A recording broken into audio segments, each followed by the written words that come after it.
طلبہ عزیز آداب، آج میں آپ کی خدمت میں نے وعدہ کیا تھا کہ میں رضیہ سجاد ظہیر کا لکھا ہوا ایک افسانہ جو آپ کے نصاب میں ہے، اللہ دے بندہ لے، یہ میں آپ کو پڑھاؤں گا آج. کیا ہے؟ اللہ دے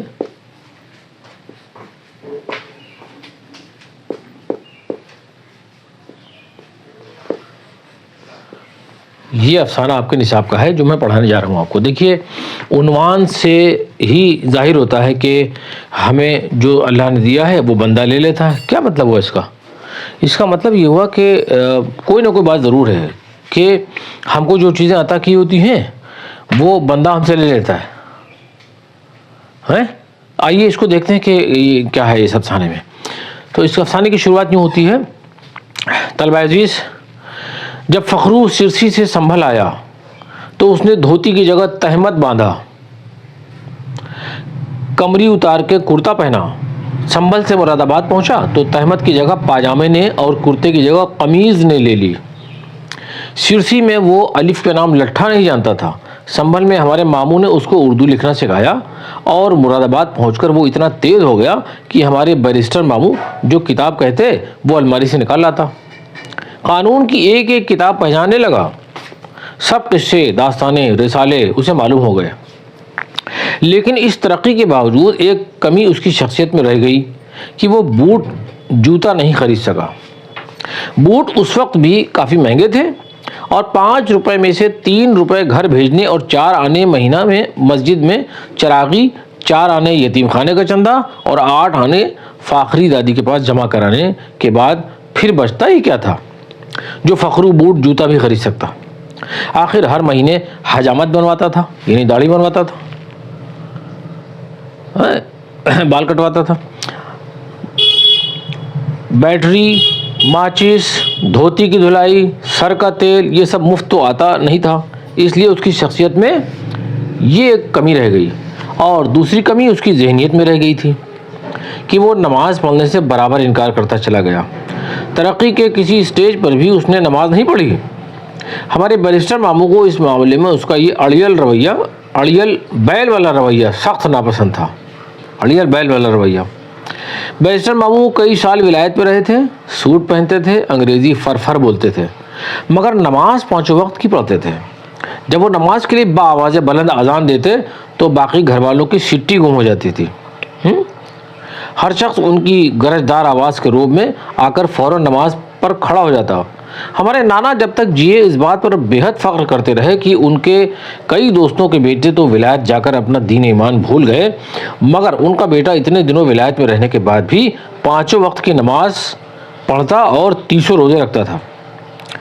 اجی اس کی نماز کی تو طوائفیں تک قائل تھیں. ایسی نہ جانے کتنی عورتوں کو اس نے نماز سکھا کر ان گمراہوں کی عاقبت سنوار دی تھی. ویسے بیرسٹر ماموں کو فخر و محبت بہت تھی، اور کیوں نہ ہوتی، یوں تو وہ عمر میں ان سے بڑا تھا، پر آخر انہوں نے ہی تو اس کو جانور سے آدمی بنایا تھا. فخرو سے بہت محبت تھی. یہ بات اور تھی کہ اب فخرو کے بغیر ان کا کوئی کام نہیں ہو سکتا تھا. اتنا سستا، اتنا زیادہ کام کرنے والا اور ایسا خیر خواہ نوکر نہیں مل سکتا تھا. ورنہ کبھی کبھی تو وہ خود بھی کہتے تھے کہ ایسے آدمی کے ہاتھ کا تو پانی بھی نہ پینا چاہیے جو کبھی ایک ٹکر نہیں مارتا، جس کے دل پر اللہ نے مہر لگا دی ہے. فخرو روزے 30 رکھتا تھا. رمضان بھر جو کچھ ہو سکتا خیرات کرتا. مسجد میں آنے والوں کے لیے نکڑ کی لالٹین میں تیل اپنے پاس سے رمضان بھر ڈالتا تاکہ راستے پر روشنی رہے، مگر خود مسجد کے اندر نماز پڑھنے نہ جاتا. اور کاموں سے 50 پھیرے مسجد کے کرتا.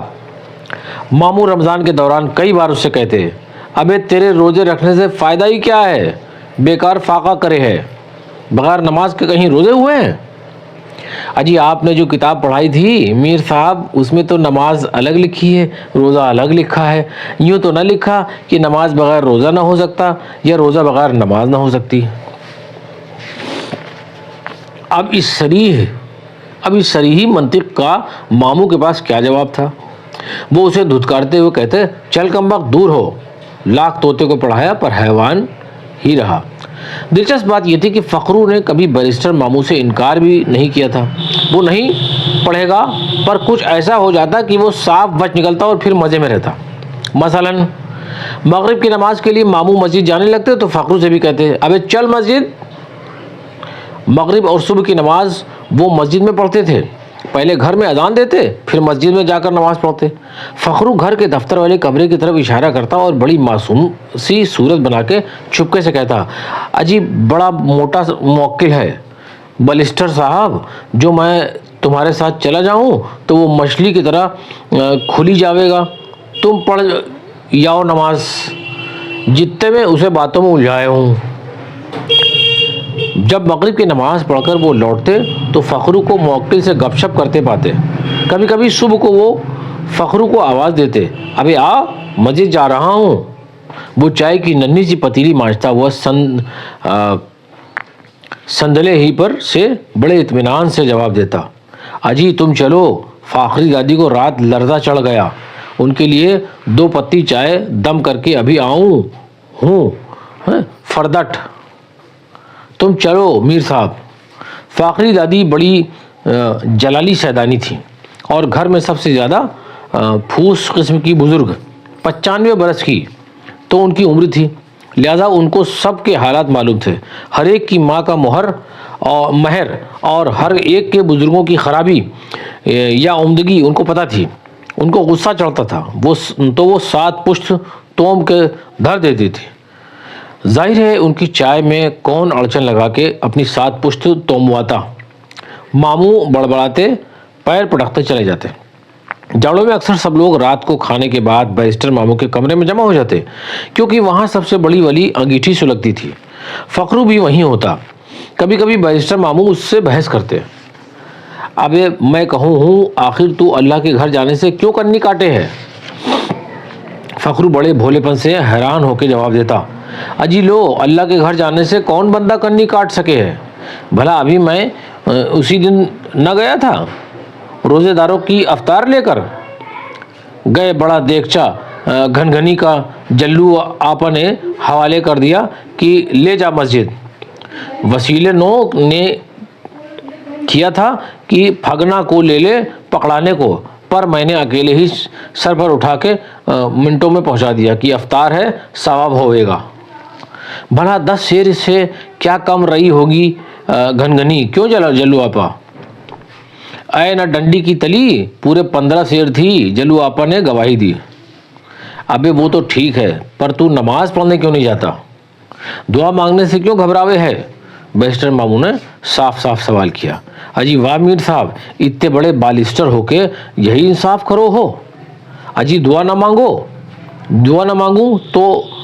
ہوں تو کیا اللہ میاں نے یوں ہی سرسی سے مراد آباد تک پہنچا دیا؟ اجی میرے برابر تو کوئی دعا نہ مانگتا ہوگا، اتنی دعا مانگی تب تو جا کے اللہ میاں نے یہ 4 حرف پیٹ میں ڈالے کہ اب داستان امیر حمزہ کی پڑھ سکوں ہوں۔ بیرسٹر ماموں زچ ہو جاتے پر بحث کیے جاتے۔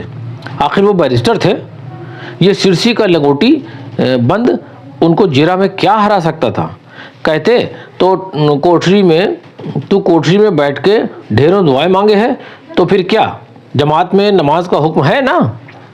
فخرو ذرا سا جھینپ کے جواب دیتا اجی بات گئے ہے کہ سب کے سامنے کسی سے کچھ مانگتے ذرا شرم آوے ہے، اور دعا تو اللہ میاں ہر ایک کی سن لیوے ہیں میر صاحب، کیا کوٹری کے نہ سنتے؟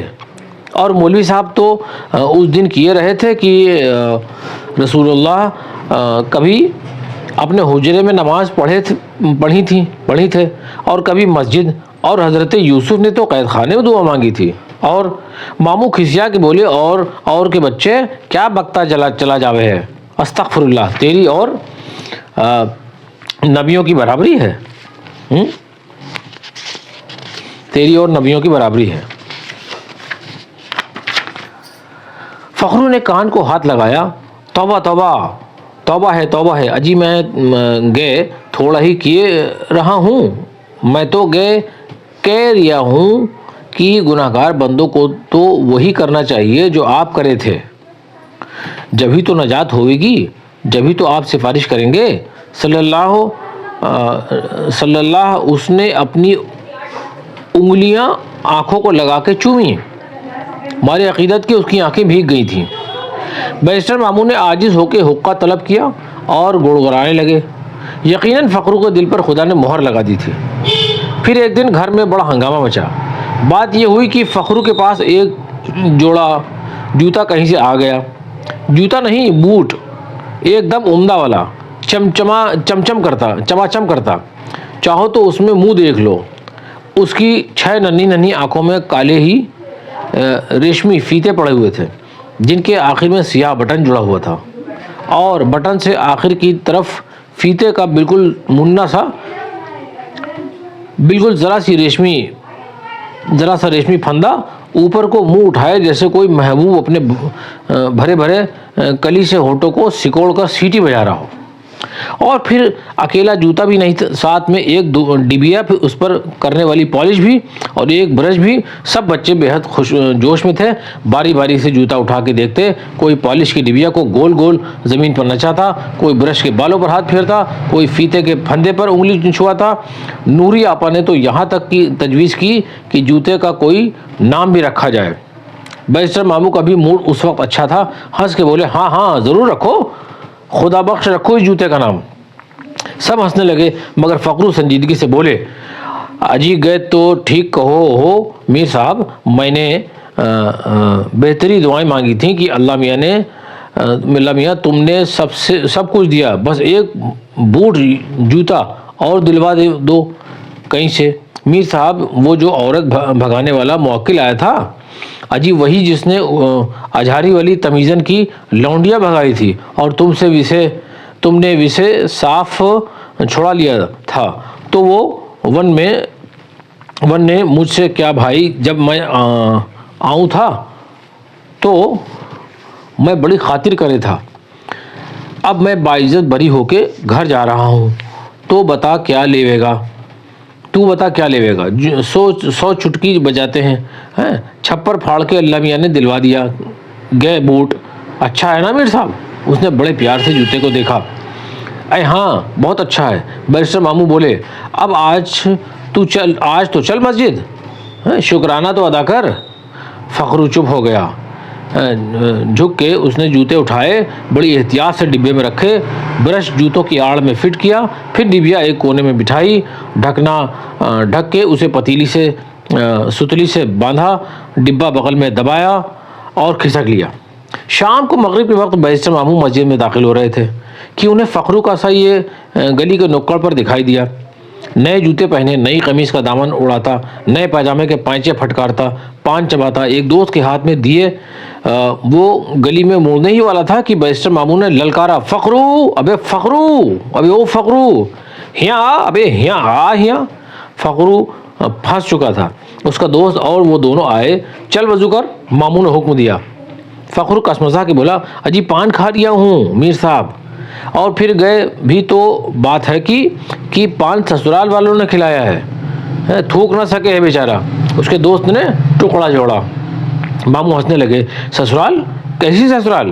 ابھی یہ چپکے فخرو خاموش رہا، پر اس کا دوست بولا اجی کوئی ایسی ویسی بات نہ ہے، اشراف ہیں گے، وہ لوگ بھی اپنی برادری ہے، بالسٹر صاحب سرسی کے ہی لڑکی بھی قبول صورت ہے گی، نماز پڑھے، کلام پاک ختم کر چکی ہے، اس دکھیا کا گھر بھی میاں کے مرنے سے اجڑ چکا ہے، سو بس جاوے گا۔ اچھا چلو وضو کرو دونوں آدمی، چلو۔ ماموں نے اصل بات چھیڑ دی۔ فخرو نے بے بسی سے دوست کی طرف دیکھا، دوست نے اس کی طرف، دونوں مٹی کا بدنہ اٹھا کے وضو کرنے لگے۔ مغرب کی نماز کے بعد مولی صاحب روز واز کہتے تھے، آج بھی کہا، اس میں کافی دیر لگی، کچھ لوگ اٹھ کر چلے گئے، فخرو اور اس کے دوست نے بھی کئی بار پہلو بدلا، پر بیرسٹر ماموں نے ان کو ایسا گھورا کہ وہ پھر دبک کے بیٹھ گئے۔ آخر کار واز ختم ہوا، لوگ باہر نکلے، اور فخرو کو ایک ہی لمحے بعد پتہ چل گیا کہ اس کا نیا بوٹ جوتا غائب ہے۔ اس کے دوست کو پھٹیاں اسی طرح محفوظ رکھی تھیں۔ اس کے دوست کی پھٹیچر پھٹیاں اسی طرح محفوظ رکھی تھیں۔ سب لوگوں میں ہراسانی کی ایک لہر دوڑ گئی۔ بیرسٹر مامو بھی بہچکا رہ گئے۔ ان پر 1-2 منٹ کے لیے تو بالکل سکتہ طاری ہو گیا۔ پھر فخرو کو سمجھاتے ہوئے بولے، چل جانے دے، میں تجھے دوسرا لے دوں گا، اس سے بھی اچھا۔ سمجھ لے جس اللہ نے دیا تھا اسی نے لے لیا۔ فخرو پر ابھی تک تو سکتہ طاری تھا، پر یہ سن کر وہ بفر گیا۔ بھنا کے بولا، اجی گئے تو میں کبھی نہ ماننے کا ہوں کہ اللہ نے لے لیا۔ ان نے تو مجھے اتنی دعائیں مانگنے پر دیا تھا، پھر لے کیوں لیے گا؟ اور دسے کیا ضرورت ہے بوٹ جوتے کی؟ خواہ مخی کو اللہ کو الزام نہ دو ہو بیرسٹر صاحب، لیا تو ہے کسی نمازی نے۔ اب بیرسٹر مامو کیا کہتے، وہ تو صاف ہی ظاہر تھا کہ کسی نمازی نے لیا ہے۔ کھسیا کے بولے، نہ جانے کون تھا شیطان کی اولاد، اجی مسجد میں نماز کے بہانے آوے ہیں آدمیوں کے جوتے چرانے۔ ابھی پولیس میں رپورٹ کر کے بندھواؤں ہوں۔ پولیس میں رپورٹ ہوئی، بیرسٹر مامو نے انعام کا اعلان کیا۔ دوسرے دن واز میں بڑے مولی صاحب نے بھی خوب لعنت ملامت کی۔ محلے میں ایک سے کہا سنا گیا، پر بوٹ کو نہ ملنا تھا نہ ملا۔ چوتھے دن ایک عجیب بات ہوئی۔ مغرب کی نماز کے وقت فخرو مسجد میں پہنچا۔ سب کو یہ معلوم تھا کہ اس کا جوتا چوری ہو چکا ہے۔ لوگ اسے دیکھ کر حیران ہوئے، پر بولا کوئی نہیں۔ جب نماز ختم ہوئی اور مولی صاحب واز کہنے ممبر کی طرف بڑھے تو فخرو ان کے اور ممبر کے بیچ کھڑا ہو گیا اور بولا، اجی مولی صاحب ذرا میں کچھ کہنا چاہوں ہوں۔ مولی صاحب کو اس سے ہمدردی تھی، فوراً ایک طرف کو ہو گئے۔ فخرو لوگوں کو مخاطب کر کے بولا، بھلے آدمیوں، پرسوں یہاں مسجد سے میرا جوتا چوری ہو گیا۔ نمازیوں کے سوا تو کوئی یہاں آتا نہ ہے، سو کسی نمازی نے ہی چرایا ہوئے گا۔ خیر، پر میں نے سوچا کہ جس مسجد میں جوتا گیا ہوا ہی گے پالش کی ڈبیا اور گے برش بھی چلا جاوے، سو میں لیتا آیا ہوں اور آپ نمازیوں کو بخش دوں ہوں۔ میں تو اب کبھی مسجد آنے کا نہ ہوں اور تا زندگی نماز نہ پڑھنے کا ہوں، پر اللہ سے دعا ضرور مانگوں گا کہ ایک بار دیا تھا سو دوسری بار بھی دیوے، اور اس کی کریمی سے کچھ دور نہ ہے، وہ پھر دیوے گا، ضرور دیوے گا۔ اس تقریر کے بعد اس نے کرتے کی ایک جیب سے پالش کی ڈبیا اور دوسرے سے برش نکالا اور مسجد کے ایک کونے میں اچھال دیا۔ پھر باہر نکل کر اپنی پرانی سلیپریں پہنی اور روانہ ہو گیا۔ جب میری عمر کوئی 7-8 سال کی تھی تو فخرو کافی بوڑھے ہو چکے تھے، ڈیوڑی میں بیٹھے کھانسا کرتے تھے، پوتوں والے تھے، مگر ہر بار جب ہم لوگ اپنے ننیحال جاتے تو میں ایک سے یہ قصہ سنتی۔ اس واقعے کے بعد وہ نہ کبھی مسجد گئے نہ کبھی انہوں نے نماز پڑھی۔ حسب عادت نماز کا سن کر وہ کچھ نہیں کہتے تھے، کبھی کبھار مسکرا دیتے، لیکن اگر کوئی یہ کہہ دیتا کہ اللہ کی مرضی یوں ہی تھی، خدا کا کرنا یوں ہی تھا، تب وہ بےحد بگڑتے، بےحد خفا ہوتے۔ اجی واہ، خوب کہو ہو، اللہ کا کرنا تھا، اجی وہ تو دیوے ہے، اسے لے کے کیا کرنا ہے؟ لے تو ہے انسان، چھینے ہیں تو بندہ، اور نمازی بندہ کی تو جب نیت بدلے ہے تو ایسی بدلے جس کی کچھ ٹھیک نہ ہے۔ سمجھے ہے کہ نماز پڑھوں تو 7 خون مجھ کو معاف ہو جائیں گے؟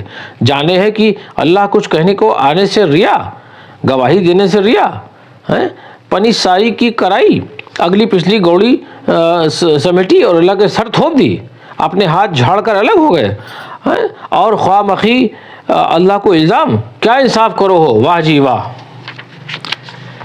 یہ آپ نے دیکھا ایک طویل افسانہ میں نے آپ کے سامنے پیش کر دیا، اور آپ نے اس افسانے میں یہ جو فخرو ملازم تھا، فخرو جو نوکر تھا، اور ان کے ماموں تھے بیرسٹر صاحب، ان سے جو مکالمہ ہوا جس طرح کا، اور فخرو کی سوچ، فخرو کا کردار، اور اس کا جو ہے وہ اس کی جو حرکتیں تھیں وہ سب سامنے آئیں۔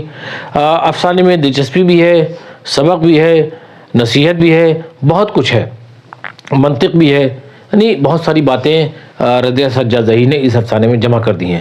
تو میں نے افسانے کو آپ کے سامنے پڑھ دیا ہے، اور میں اگلی نشست میں اس افسانے پر جو ہے وہ گفتگو کروں گا اور بات کروں گا، تاکہ جو ہے وہ آپ کو یہ افسانہ اچھی طرح سے سمجھ میں آ جائے۔ میں اب زیادہ اور وقت نہیں لوں گا اس ویڈیو میں، کیونکہ کافی طویل میں نے افسانہ پڑھ دیا آپ کے سامنے۔ میں اب آپ سے رخصت چاہتا ہوں۔ بہت بہت شکریہ، خدا حافظ۔